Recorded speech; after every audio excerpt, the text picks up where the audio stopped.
കുട്ടി എന്താ ചേച്ചി? കുട്ടി ഇതിനു മുമ്പ് വേറെ ഒരുപാട് വീട്ടിലൊക്കെ ജോലി ചെയ്തിട്ടുണ്ടോ? അവിടുത്തെ ഭർത്താക്കന്മാരൊക്കെ കുട്ടിയോട് എങ്ങനെയായിരുന്നു പെരുമാറ്റം?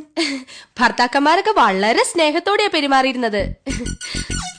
പക്ഷേ ഭാര്യമാരൊക്കെ ഒരു വകയായിരുന്നേ. അല്ല, കുട്ടി എന്തിനാ സാരി ധരിച്ചിരിക്കുന്നേ? അയ്യോ, എന്താ? സാരിയേക്കാൾ ഐശ്വര്യം ചുരിദാറാ. ശരീരം മുഴുവൻ കവർ ചെയ്യുന്നതുകൊണ്ട് പറയല്ലോ, അതൊരു ഐശ്വര്യ. അപ്പോ ചേച്ചിക്ക് വേണ്ടേ ഈ ഐശ്വര്യം?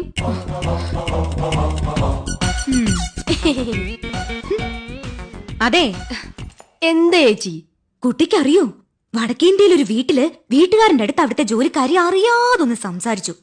എന്തോ വീട്ടുകാര്യം മതിയല്ലോ. അന്ന് രാത്രി കാവില് വിളക്ക് വെക്കാൻ പോയ അവളെ പാമ്പ് കൊത്തി. അതെങ്ങനെ